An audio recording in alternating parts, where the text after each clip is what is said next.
Welcome back to the Work Cultured podcast. Today we have got Jeff Kesler. He's the president of the DFW area. This is a guy who's a founder and entrepreneur who's really bringing an entrepreneurial bent to the banking world. And I'm real excited to kind of dive into what that means and what some of the misconceptions of your world are. You're employee number 2, I believe, of this company that's now acquired many, many more companies. So, Jeff, give us just a quick snapshot of who you are. Yeah, wonderful. Thanks, Jason. Glad to be here with you today. Grew up in a small town, western Kansas, in a place there in rural America. A fantastic place to grow up.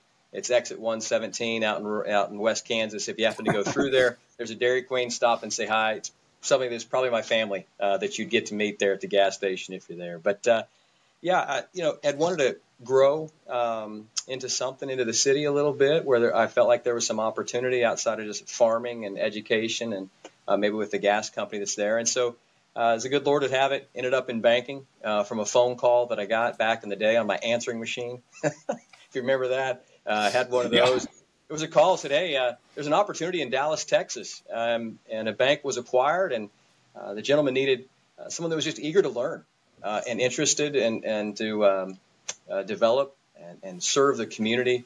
And so they offered me a job, and got in my car, packed up everything I owned in my Toyota 4Runner, and drove to Dallas. And 24 years later, here I am, kind of a veteran of the industry. Got the great opportunity to work in a bank for a long time, and then helped start this one with our chairman, Malcolm Holland, the founder of it, with a dream and a vision. This started with 4 people in an office. That's amazing. Thank you so much. So we'll get into some of that. I do want to start with the first question that we ask every guest. All right. So it's what is a mistake you've made in leadership that you'll never forget? Yeah, I would. Throughout our story in growing as we did, organically, seeing double-digit growth and acquiring companies, I was never a prolific reader, ever. And actually, once I got my undergrad, I was like, hey, I'm finished learning. I want to just go do and find a job and contribute that way. And after having a lot of success that people would probably define worldly, and along with a family and wife and great kids, married 23 years now, I had stopped learning. And that was from either observing through others, seeking out experts in certain industries of areas I didn't have expertise, or reading at all.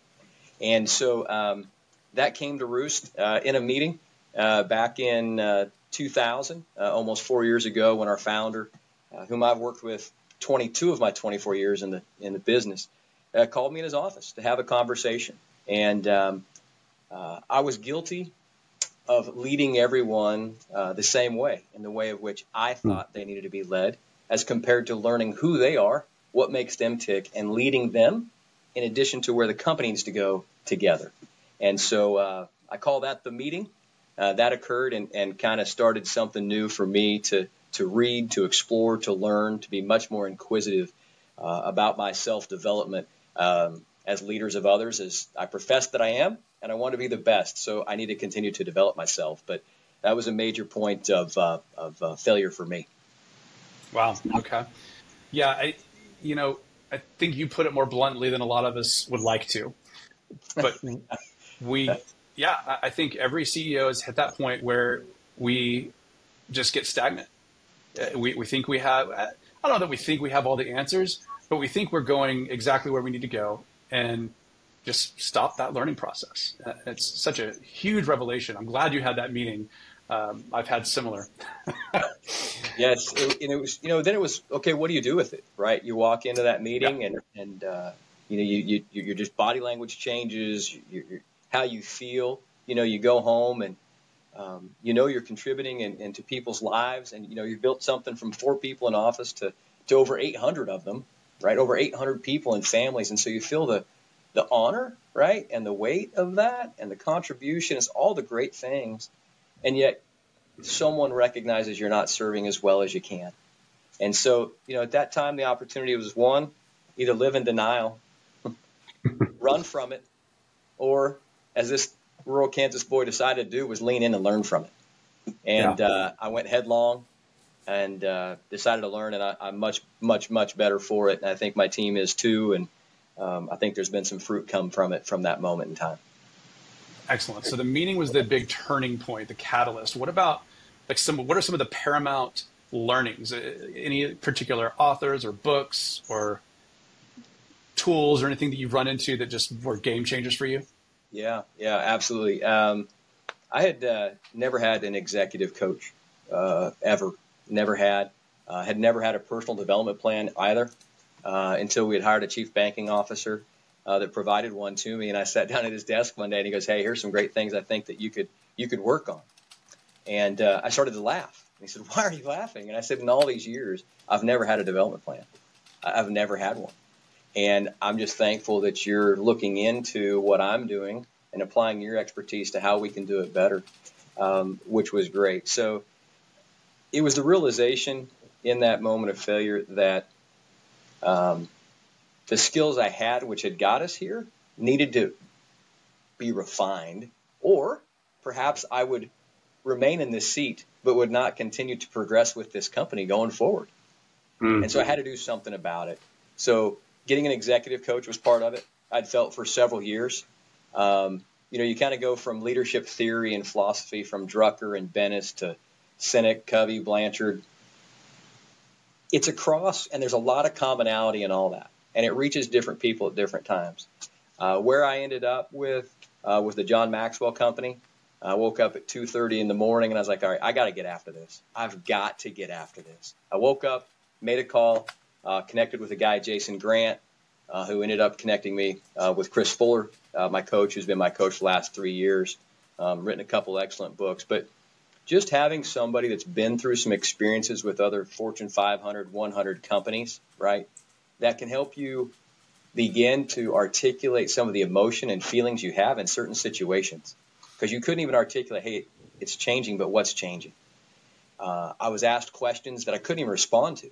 I just freeze that was there. So a great, really of refining, taking talent and turning it into skill. And so the catalyst that's been great for me as an executive coach, but also in reading a lot of different books that were given to me over time. Bob Buford's book, Halftime. I'm probably most people don't think of that book at a certain age. It was very instrumental in me in talking about going from success to significance, which I was professing it was about others and developing them, and yet I'd stopped developing myself.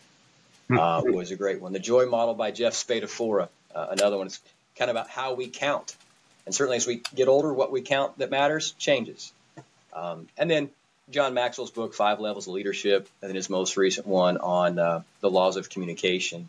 And certainly as leaders, if you can't tell the story effectively, that it leads people to action, and they can feel it, then you're really not effectively communicating at all. And I knew that no matter how you retain your skills or grow your skills, if you can't share them and motivate and mobilize others, you really haven't done anything at all. So it's taking things from theory into application.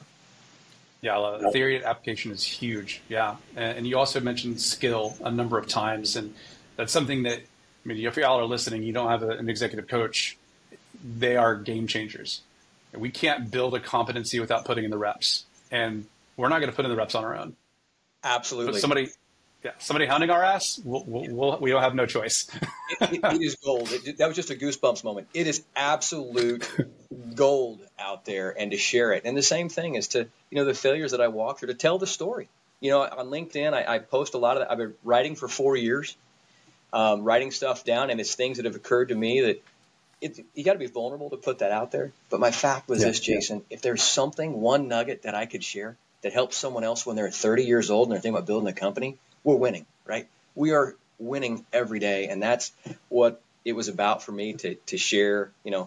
Failure is a learning moment, and challenges are opportunities, and so kind of put myself out there as well to just take what's happened with me and share it with others. Yeah, I love that. This winning mentality, this entrepreneurial, this constant growth mindset I'm hearing from you is very much that entrepreneur mindset where it's you've got 800 employees, you're acquiring other companies, you've been doing it for 24 years. I wouldn't call you a startup by any stretch, but there's an entrepreneurial spirit and mindset that I sense from you, and that I also hear you saying you have throughout your culture and maybe even industry that's not necessarily known for that. So tell me more about that. How is banking entrepreneurial? Yeah. Well, I'm not sure that anybody would say that banking and the word entrepreneurship are synonymous with one another, but I can attest to the fact that they are. And specifically in the great state of Texas, there are a lot of banks that are formed and created by investors, people within a community that really their heart is to serve others by providing banking services and credit solutions to grow their companies as they were. So that is at the heart of the industry. And for us, coming out of the Great Recession, 08, 09, there were 8,800 banks in the U.S. Today, there's about 4,400 banks that are FDIC insured. Okay, so you've seen massive consolidation in there. When there's challenges, people are so internally focused that we believed in 08, 09, coming out of there, that if we took good capital, that we could invest it in businesses that were not being well served by banks out there that had created other issues on their balance sheet. It was a very simple investment thesis of what we wrote we were going to do. It's not rocket science at all. And so we built a culture, and this is amazing. Tribute to Malcolm, really. Came up with culture can be defined by 1,000 people 1,000 different ways, right? The definitions just are. And so we said, like Patrick Lencioni, the ideal team player, he defines it as humble, hungry, smart. How can we take culture, embody it in a couple words to where we can keep one another accountable and in how we treat one another and serve others? And so we came up with 3 words: truth, integrity, and transparency. And so our culture is values-based. So while we started with 4 people in 2009 in an office, right? I mean, I shared a desk with our chief risk officer, our founder, Malcolm Holland, and chairman sat against a window in a credenza when we started. That's where we began. But we began with those values. And whether it was part of the dream and the vision, it was so right because everybody can grab onto those. They know what those words are. And it has continued to live out this time of acquiring other companies. Now, it takes a lot of intentionality because all companies do bring a different culture. But we wanted to be an acquirer of choice. And so we knew that we had to stand firm for that, right? Stand firm. We welcome new ideas. We love that. We're still curious. We still do that. But what our culture is and what fit is, that is non-negotiable. That is non-negotiable. That is a must. It has to be that case. And how we do things, go about things, those things we can talk about how we refine and bring the better parts of the organizations together. So culture came with it. And then just the concept of to want to serve one another in banking. We do believe the definition of banking is relationship plus service that's supported by product and technology. It's relationship. And we know, yes, there's consumers and people that can get banking services online, and that's great, right? We have to serve clients in how they want to be served. So we have some that want to come into the branch, right, and see their banker every day. We have some that want to open accounts online and never talk to a banker, honestly. We've seen that, oddly enough. Pretty funny. We've called a couple to open something online like, I never want to talk to you again. They did call back 2 weeks later and said, wow, you guys really care. Yes, we do.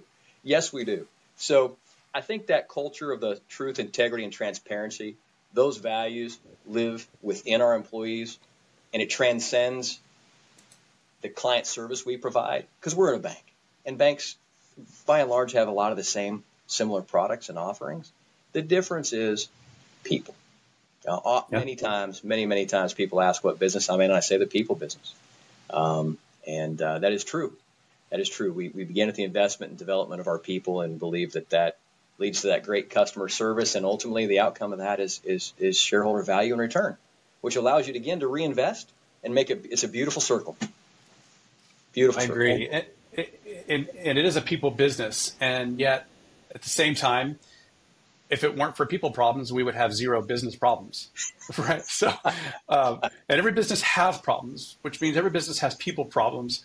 What are some of your biggest hurdles or adversities you've had to overcome as you've grown and expanded and putting the right people in the right seats, getting people to adopt this culture that you've created? Yeah, with the culture being non-negotiable, it is shared. We have a book that we've written. It's a small book. We wanted to more than just profess it, actually put it in writing that people can see. But again, it's not worth the paper it's written on if you're not living it out. And so that's something that I go to inspect every day, right? Are we actually living that out? Jason, if you walked into our branch and met our team, by the time you're on my floor, you should have had an experience already where you can tell that Veritex is different. It is different. And that's where it begins, that you want to trust us with your business. So as you grow and you start from 4 people and you acquire your first bank back on September 7th, 2010. So we'll be 14 years old here, coming up soon. I often say that the train of change left the station years ago. Said differently, as the company evolves, so too must you. So too must you. And that hit me personally in the face in the meeting, the story I was telling you about earlier, right? Reflect back on that. And I had that moment to where I knew myself had to continue to evolve to where this company needed to go to serve our clients and serve our people. So change and the mindset has been a lot. It was 2015. It would have been 2010. Right in there, we started to grow and had some great growth. And people have an idea of the size of company where they're comfortable. And sometimes when companies grow to a certain asset size or revenue size, whichever your industry may be, for some, that number becomes scary. It's a psychological challenge for them. I had one of my top producers walk in my office, literally put his feet up over here on my desk and say, Jeff, I can't do it. And he and I used to go back and forth as a top producer in the company for years and years, back when I started my career 20 years ago. So I knew him a long time, knew him really well. He goes, he's got his feet on my desk because I just can't do it. I said, well, why is that? He goes, the bank has just become so big. And I said, it has. He said, yeah. I said, well, what's become? He goes, well, the asset size now, it's $1 billion. I said, yeah. And I said, well, do you serve your clients the same way? Yeah. Are you able to still provide the same level of service? Yeah. So I had to walk through what it was. The difference, the size was different. And what happens in banking in a regulated industry, process does build, right? It is highly regulated. You have to have more process or you have chaos. And some of that is what changes. And so it's the acknowledgement that, yes, there are changes that occur. And I said, has our culture changed? He goes, what do you mean? I said, well, have our values changed? Has truth, integrity, and transparency changed? He goes, no. So I said, what are we really talking about? And he goes, well, is this the environment I want to operate in? I said, okay, great. Now we're talking. Now we're talking. And so those moments in time happen when you go from under $1 billion in assets over to $10 billion. Again, in a highly regulated industry that's only becoming more and more so every day. Right? It's growth, risk, and governance. We got to have all three, and you have to understand that there is a balance between those that all have to exist. So a lot today is with the growth of the company and how people experience that and changes, and talking about trying to understand so they can hopefully vocalize what has truly changed, and if in fact our company has changed to where it's a place that they want to work here and prosper, or perhaps it might not be. Yeah, so finding the right talent is, I mean, every challenge of every company that grows, right? And different generations of people or employees, candidates, they bring different challenges as well. What have you found as a struggle getting the right people in the right seats? Is there a generational pattern that you see, or a culture fit that's changing or evolving? Like, give me some insight on that. Yeah, great question. It's fascinating. I think that leaders are guilty of creating painting a picture of what an employee or every employee has to look like. And that is, in fact, just not the workforce we have today when you have all different generations in the workforce. I was talking about this the other day on a post, and so first it's fit first. So who someone is, right? And so we've worked very similar like culture to have values based. We've used the book by Patrick Lencioni, The Ideal Team Player. It's defined on 3 words: humble, hungry, smart. What he came down to. You could define it with 20 words if you wanted to. But people know what that is, right? What humility is, what false humility is, what hunger is. Unbridled hunger breaks a lot of glass, right? We've seen false humility, how it fits together. And then the smarts, the people smarts, and how we work and who we are. Fit is non-negotiable. You can have the most talented employee, but if the fit is not right, there's no reason to get in the starting blocks together and run the race, right? There just isn't. And so once you learn who the person is, and there's questions you can ask and talk through, right? If I'm hiring a leader or I'm hiring a manager, the questions I may ask of, tell me about your greatest moment of success. Well, does that response start with me or we? That will tell me exactly if I'm hiring someone as a producer, I know what seat they're in. If it's a me person and I need someone that's going to care for the flock and steward this team and care for them, that's a we person. So we've worked with HR and talent development to talk about how the questions we ask to see. And look, it's never perfect. You hire people, and sometimes it's not what you thought it was. Sometimes it's a misread that's there. So we just try to be very intentional about it, to seek to understand fit first, and then make sure that the expectations are clear. And that's regardless of what generation of the workforce and whom is sitting across from me, right? Sure. My job is to identify the talent and the person across the table from me, right? And get them into their strength zone where their passion and talent align. If I do that every day, right? Create a clear vision where people understand what they do, how their mission fits with it. They find a greater joy in their job, unparalleled client service, and shareholder value. So if I can create that environment and unlock it and give them that area of success, we'll win every day. And that, to me, is what my job is to do. So you say that's like what your job is to do, right? We have all these levers at the top of our companies, that process, strategy, procedure, compliance, all that. Would you say that the lever you're mostly pulling on at this stage is that culture lever? Yeah, there are several. There's a lot of responsibility that comes in the role, right, from risk and finance and credit, governance that's there, as well as talent development and people. We've built a team of people today. Again, my job is create the environment of which people can be successful. And those that work with us and with me on my team probably have more to do with my success on the financial aspect than we do. It's true. Many people think that comment's crazy. It is true. It's absolutely true. And so if they are managing the process and leading that team well, we will drive the financial outcome we want. But the vision and the clarity, right? Because vision provides clarity, clarity begets certainty, and allows people to execute with confidence. Simple things, a beautiful equation. It's one of the greatest gifts you can give your team and your company. Yeah, I love that.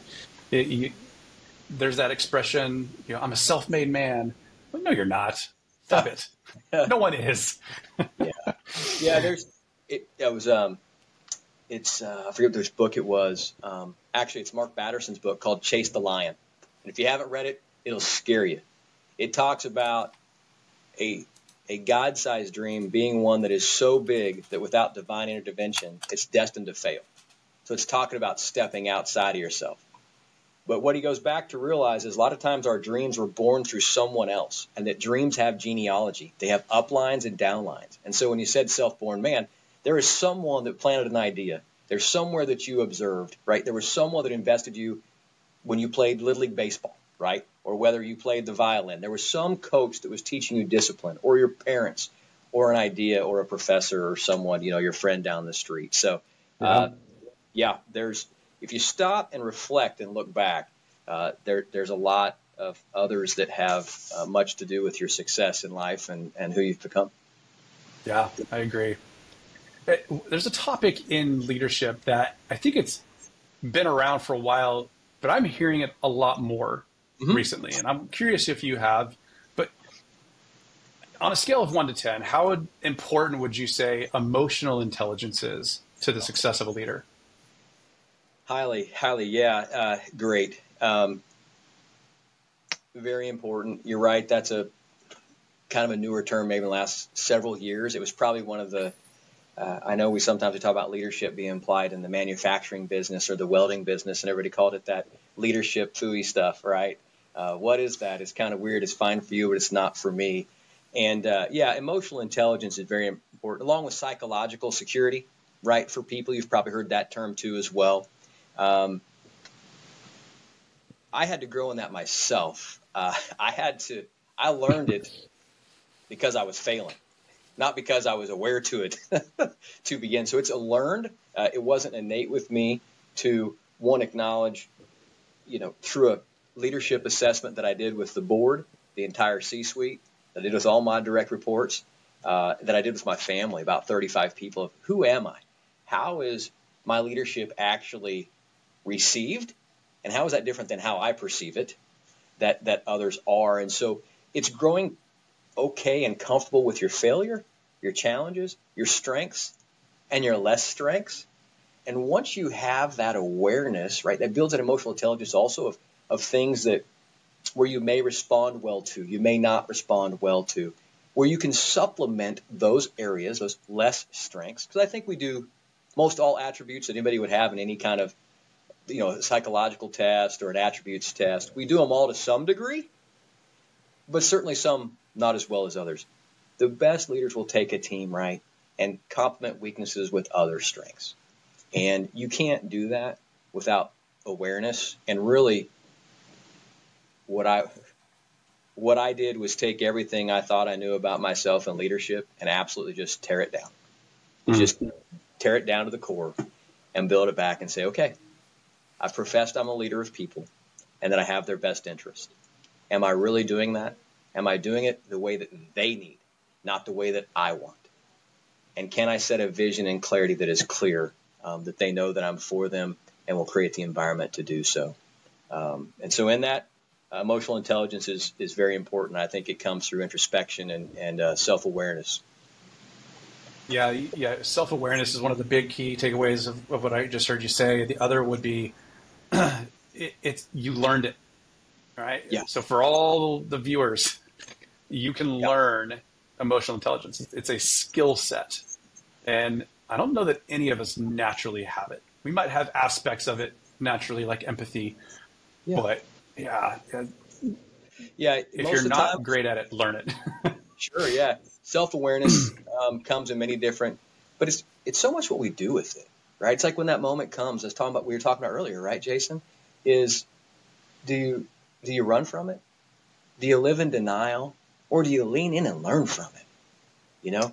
And so here's another book. You asked about one. It's Apollo Ono's book called Hard Pivot. It talks about when he left Olympic skating. He basically walked off and hung up his skates. That's really the story of Apollo Ono.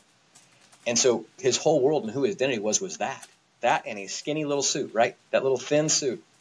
And so the hard pivot is the moment when you're going down the straightaway and you got to make a left. If you don't pivot, you're going straight in the wall. So you have to pivot with conviction. A pivot causes you to reinvent and acknowledge who you are. And he had to do that in his life. And I was sitting on a beach for spring break with my mother reading this book. And it talked about having a personal board of directors. And so it's one of the things that I've done. I have 5 men. I was talking about it just the other day on LinkedIn on a post that I made. They know everything about me personally, about my marriage, and in business. They have all different backgrounds from wealth. One gentleman is in banking. Another one's been a chaplain at the church and is just really a great people person. He had a company like you that he was CEO of and sold and loved the people part of it. That has a dear friend of mine that I met on the golf course that we played golf for the first time on his 40th birthday. We didn't really know each other.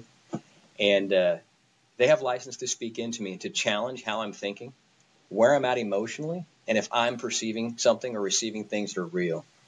Because what we know is We don't know everything that's going on around us. We don't. And so you have to step back and ask yourself, okay, what am I missing? What am I seeing that someone else is seeing?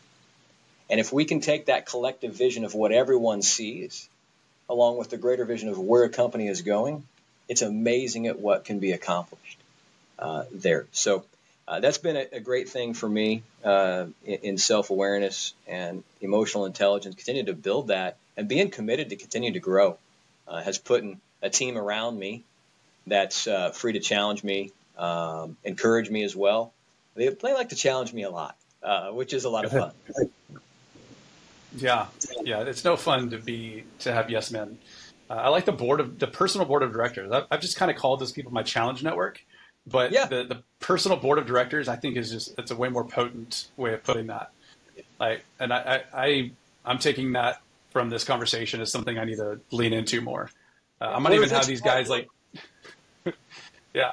might even have these guys take my wife out for breakfast every once in a while. Just be like, hey, spill all the beans so you know what you need to tell me I need to get better at. If you want to get after it, there you go. I agree right there. But because the board of directors, right, is accountable to what the organization is doing overall. And so it's kind of like in my life, that's where we are. And certainly you mentioned your wife. She plays a major part in what I do every day. And I speak with her, here's a little story. When Malcolm had had this vision to start this bank, to found this bank, I was actually driving back to Kansas on Thanksgiving, and he had called. There's a whole large backstory behind it, but he said, hey, my family and I have this vision to start this bank just about serving others and believing it's about relationship and service and product technology, and it's built on your word and do what you're saying and deliver what you need to. It's a pretty simple to do, sometimes hard to execute. And he said, I don't have a bank identified yet. We have some money, and we can pay your living expenses for a year if you let me know what those are. Would you like to come with me and start a bank? And I said, you bet I would. Right away, my wife was sitting with me. I walked in the house, and I told her, I said, hey, I'm going to go back to Dallas and resign my job, and I'm going to start a bank with Malcolm. She goes, great, let's go. And, at that time, she was pregnant with our first, thereabout.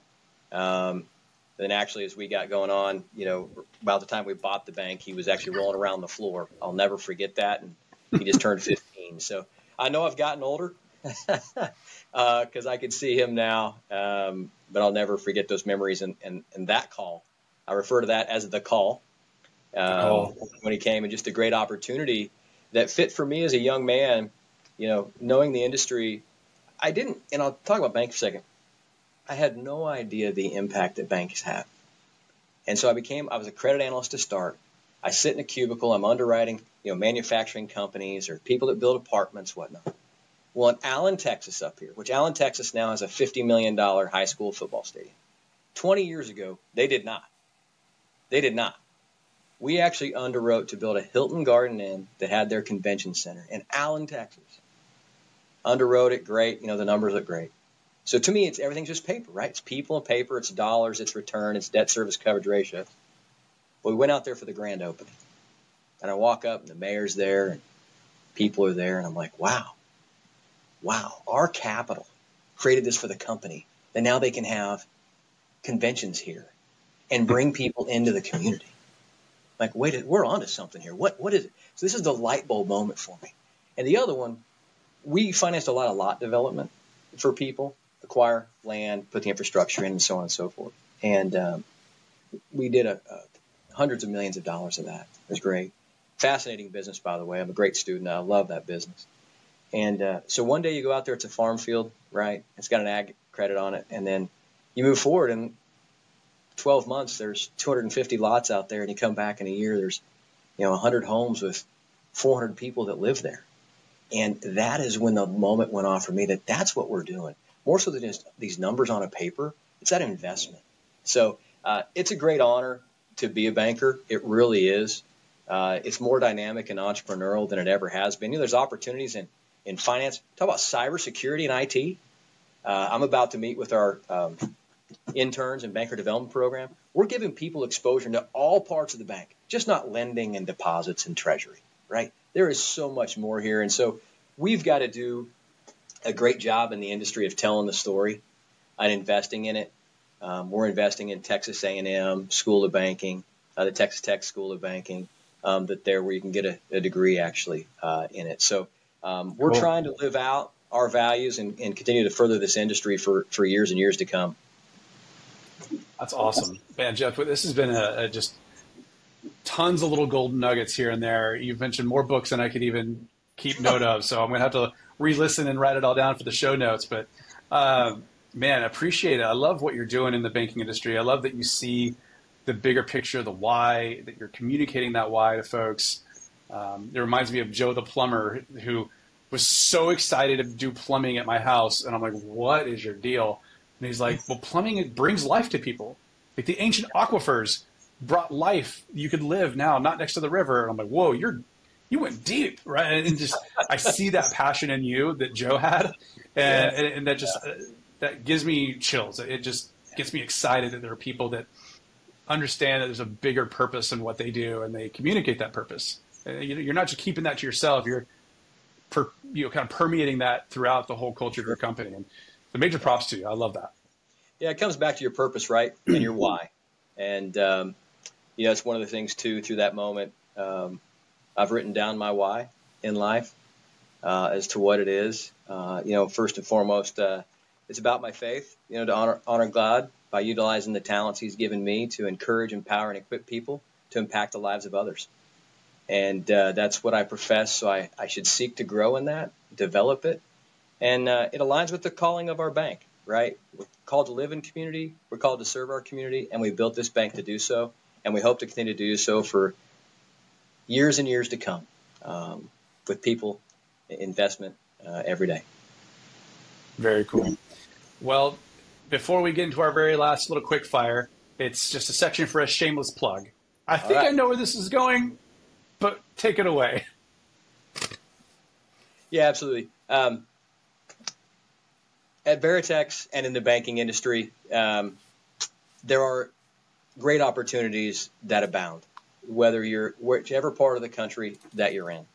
If some of your viewers have never explored it before, from coming out of school with a finance degree, again, banks are investing in talent for the future with consolidation there. I think it's something for everybody to consider. If it's one of your children, so on and so forth, in a local bank or a larger bank.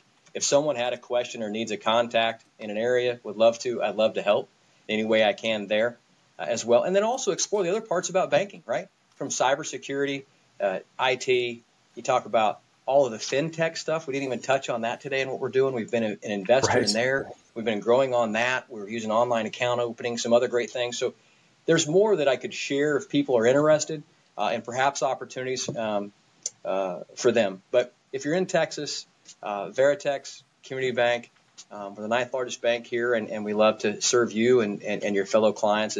This is home to us, and we look to, again, as I said before, doing for many more years. Incredible. Thank you so much. We'll definitely link you, your LinkedIn and everything else on the show notes. We'll end off. It's a quick fire. I'm just going to say, 2 things. You pick this or that. Just fire it off. So first, hiking or swimming? Hiking. Chocolate or vanilla? Chocolate. This one's a little Texas oriented, but queso or guacamole? Both. Mix them together. I love it. That's a Torchy's plug right there. Night owl or morning person? Morning person. Okay. And the last one is tailored for you. Spend your money or save your money? Spend it wisely. Spend it wisely. Nice. Yeah. You heard it here, guys. Spend it, but spend it wisely. Thank you, Jeff. Thank you, listeners. We will see you next time on the Work Cultured podcast.